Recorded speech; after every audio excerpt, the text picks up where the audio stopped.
अभी ना ये बताइए, ये कहा जा रहा था कि अगर आज कोई दिक्कत हुई लैंड करने में, अगर ऐसा कुछ वो हुआ तो फिर ये 27 अगस्त पे जा सकती है बात, ऐसा कुछ संकेत आया है अभी या अब फाइनल है, अब आज ही है लैंडिंग?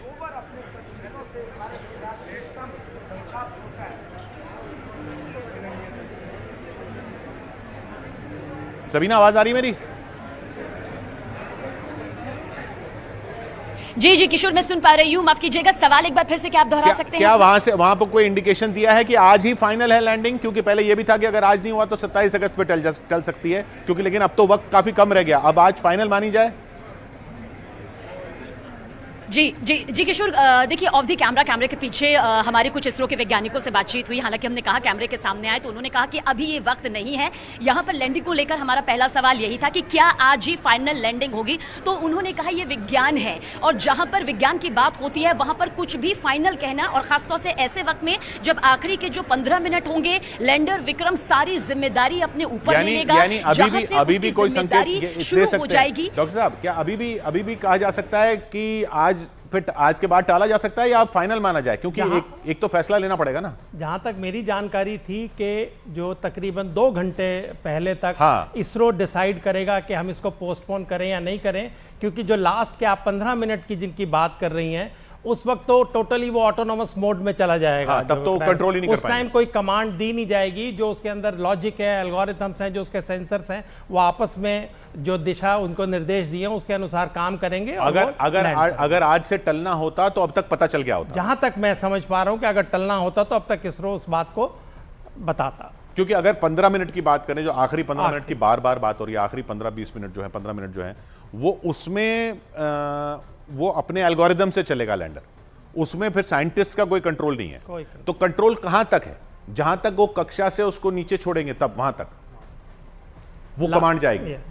वो कमांड का भी स्पेसिफिक टाइम ऑब्वियसली सब कुछ कैलकुलेट करके। इसरो के वैज्ञानिक इसकी हर प्रणाली को काफी गहनता से देख रहे थे और जो भी उसकी रिपोर्ट्स थी, जो वो कह रहे थे, वो सब प्रणाली उसकी बिल्कुल दुरुस्त थी और अच्छा काम कर रही थी।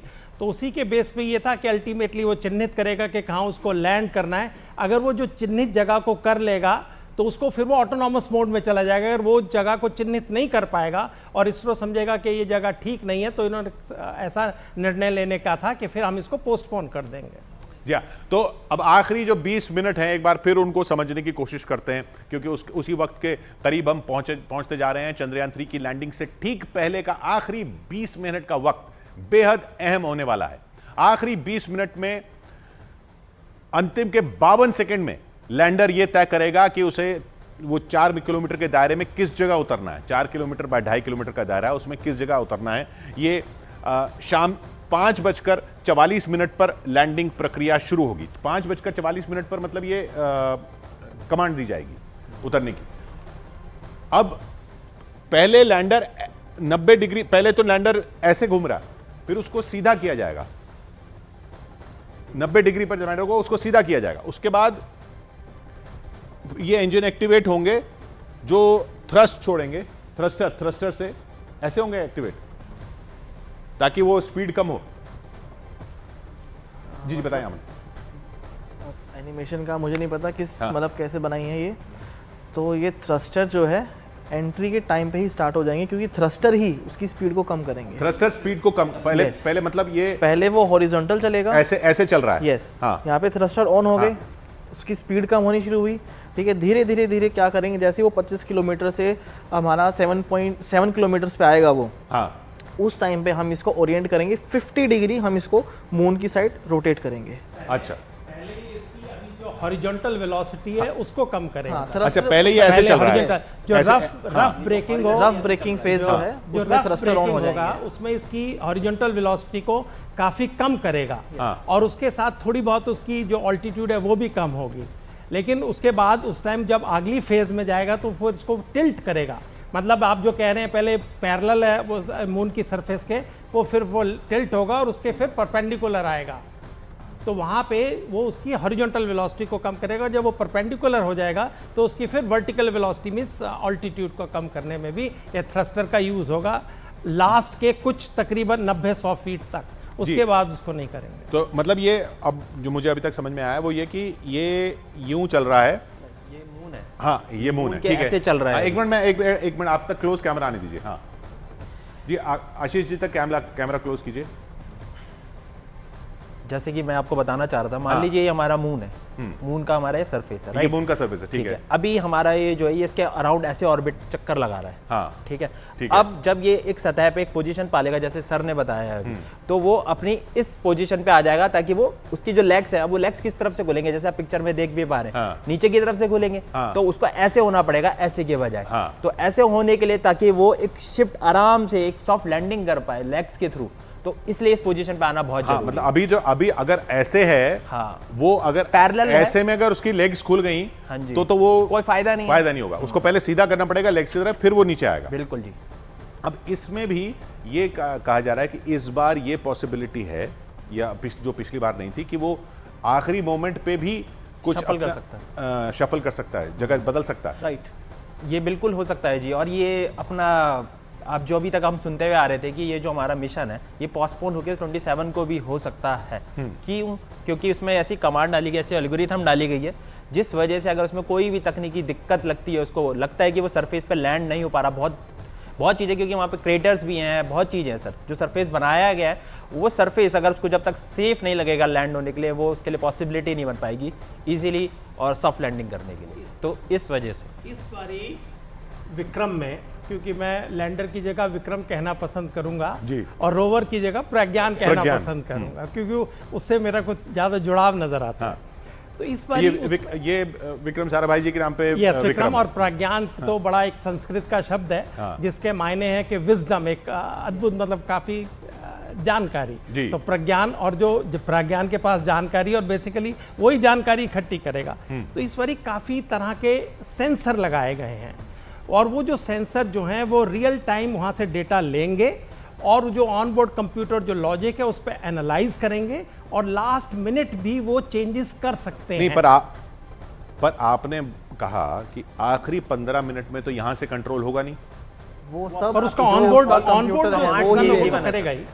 ऑन बोर्ड कंप्यूटर मतलब उसके लैंडर के अंदर ही कंप्यूटर लगा हुआ है, लैंडर के अंदर ही कंप्यूटर लगा हुआ है, और वो कंप्यूटर ही तय करेगा। इसमें कमांड फिट है पहले से, जो लॉजिक मैंने बताया ना, उसमें एल्गोरिथम्स ऐसी हैं, मतलब जैसे फेल सेफ है कि जैसे आर्टिफिशियल इंटेलिजेंस, या A doesn't work B, if B doesn't work C, if C doesn't work B, and इसमें क्या है कि एक सेंसर से नहीं ले रहा है। इस बार आप देखो तो ऑल्टीट्यूड, ऑल्टीमीटर, वेलोसिटी, डायरेक्शन, उन सब के लिए they are not depending on single sensor, मतलब they are taking inputs from multiple sensors, और उनको फिर एनालाइज करके then it is taking decision. तो अब मतलब ये जो लैंडर है, ये उतरने की जब कोशिश करेगा, वो आखिरी जो 15 मिनट, तब यहाँ के कोई वैज्ञानिक उसे कंट्रोल नहीं कर रहा है, इसरो उसे कंट्रोल नहीं कर रहा है, लेकिन उसके अंदर अपना कंप्यूटर लगा हुआ है, यानी उसके अंदर अपना दिमाग लगा हुआ है। उस दिमाग को कैसे काम करना है वो सॉफ्टवेयर उसमें डाला गया है, उस दिमाग को कैसे डिसीजन लेना है वो एल्गोरिदम उसमें डाला गया है। तो अब वो देखेगा कि अच्छा मैं यहाँ उतरने वाला हूँ, अब वो उसमें सेंसर लगे हैं कि ये जो जगह मैं उतर रहा हूँ उसमें कई गड्ढे हैं, उसमें ये वो सारे सेंसर, और उसकी अपनी स्पीड कैसी है, क्या वहाँ पर वो सॉफ्ट लैंड कर पाएगा नहीं कर पाएगा। अगर उसको वो कैलकुलेशन सही नहीं मिली तो फिर वो दूसरी जगह ढूंढेगा उसी एरिया के आसपास, और वो सब उसके अंदर उसके दिमाग में फिट की गई है पूरी प्रोग्रामिंग। वो और ये सब वो अपने आप करेगा। इसमें हम सिर्फ ये देख के इंतजार करेंगे कि वो इसको कैसे कर पाए, और फिर जब वो कर जाएगा, अच्छा उसके करने के बाद फिर वो हमारे कंट्रोल में आएगा नहीं आएगा?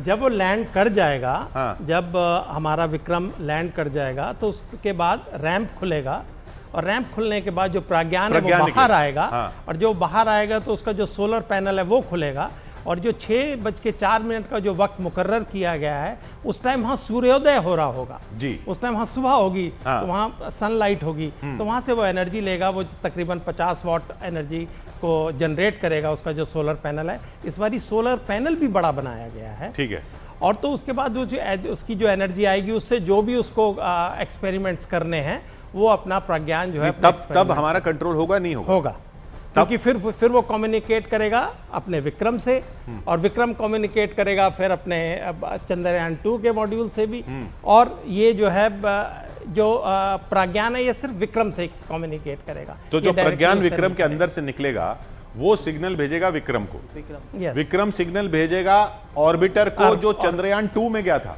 वो अभी तक काम कर रहा है। नहीं, पहले वो जो प्रोपल्शन मॉड्यूल है अपना। वो मेन हमारा रिले सैटेलाइट है अच्छा। चंद्रयान 3 के लिए।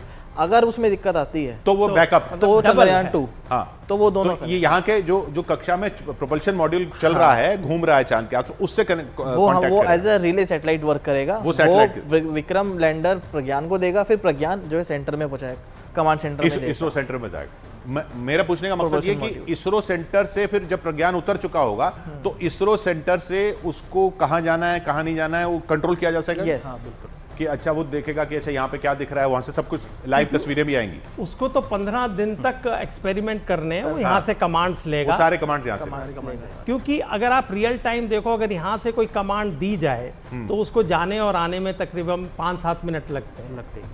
तो आप सोचिए जो 15 मिनट का आखिरी का टाइम है, वहाँ पे अगर आपको कमांड देनी हुई तो वो इनफ्रक्चुअस है। मतलब आप कमांड देंगे, वो जाके कमांड पहुँचे, और पहली बात तो जो परेशानी है उसको हम जाने, फिर हम कमांड दें, तो उसका कोई मायने मतलब प्रैक्टिकली पॉसिबल नहीं है कि to control and give command for any last minute manoeuvring. Landing वाले। अच्छा, अब जब ये लैंड कर जाएगा उसके बाद ये रैंप कितनी देर में खुलेगा? ये कुछ घंटों बाद खुलेगा। कुछ घंटों का बाद। यस। अच्छा, ऐसा नहीं है कि उतरते ही एकदम रोवर निकल आएगा। नहीं, कुछ घंटों बाद खुलेगा, क्योंकि ये जब वो एनिमेशन में तो लैंड ऐसे करे, निकले जा रहा है ना, वो उतरते ही निकल रहा है। हाँ, क्योंकि जब वो लैंड करेगा ना उस टाइम पे इतनी धूल मिट्टी उड़ रही होगी चंद्रयान अपना मून सरफेस की, हाँ। कि उससे जितने भी कैमराज होंगे उड़ेगी विक्रम कैसे? वहां तो हवा नहीं है। तो वो जब थ्रस्टर नीचे जा रहे हैं, आटे से भी बिल्कुल पतली है वो। बहुत बहुत फाइन, मतलब वो आते ही पतली होती है, और जब थ्रस्टर नीचे जा रहे हैं वो नीचे फोर्स लगा रहे हैं तो वो हवा उड़ती है, मतलब तो धूल अच्छा, उड़ेगी। थ्रस्टर थ्रस्टर चालू है ना उस टाइम पे, लैंडिंग के टाइम पे। इसमें जो थ्रस्टर्स भी हैं, तकरीबन जब ये 80-90 फीट पे होगा उस टाइम थ्रस्टर्स भी बंद कर दिए जाएंगे। क्योंकि अगर थ्रस्टर्स ऑन रहेंगे तो वो सैंड इतनी Sand उड़ेगी बहुत उड़ेगी। और वो नेगेटिवली चार्ज है, वो इसके सेंसर पे, इसके कैमरास पे, या जो लास्ट मिनट मैन्यूवरिंग है जो उसमें सेंसर्स हैं उनकी फंक्शनिंग को भी वो इफेक्ट कर सकती है। तो थ्रस्टर्स को बंद कर दिया जाएगा। अच्छा, मतलब आखिरी कितने ऊपर पे थ्रस्टर को बंद कर दिया जाएगा? तकरीबन अब एग्जैक्टली 90-100 फीट का, जहां तक मुझे याद पड़ अच्छा, रहा है। लगभग 100 फीट जब ऊपर तो होगा फिर अपने आप तब थ्रस्टर वस्टर सब बंद कर दिए जाएंगे, क्योंकि अगर उससे इतनी धूल उड़ी तो वो उसके सेंसर में घुस जाएगी धूल, और फिर वो लैंड कैसे करेगा? और उसके कैमरा में भी घुस सेंसर जाएगी। में नहीं घुस जाएगी, सेंसर्स को हाँ, डेटा मतलब लेने में, डेटा लेने और, में। हाँ, वो सेंसर्स को खराब कर सकती है, सेंसर्स के सिग्नल खराब कर सकती है। प्रिसीजन जो है वो कम होगा। हाँ, तो खैर ये तो बड़ी, मतलब इसमें बहुत कुछ अभी जानना बाकी है। हम सब सोच रहे हैं हम बहुत कुछ जान चुके हैं, लेकिन अभी बहुत कुछ जानना बाकी है। और अभी उसके बाद अच्छा वो लैंड करेगा, फिर धूल उड़ेगी, काफी धूल को सेटल करने के लिए वेट किया जाएगा। वेट किया जाए, कुछ घंटे लगेंगे। यानी अगर 2 आज घंटों का टाइम, मतलब सुनने में है कि 2 घंटे का टाइम तक वेट करेंगे कि हो जाएगा तब तक सेटल। बाकी तो अगर 6:04 पे सब कुछ ठीक रहा तो लैंड कर गया, उसके बाद ये आज रात के समय के हिसाब से 8 साढ़े 8 बजे के बाद अजवानी जी आज ठीक ही रहने वाला है। हाँ, ठीक तो रहने वाला है। आप मतलब रहा कि अब वो शायद गुंजाइश नहीं बची है।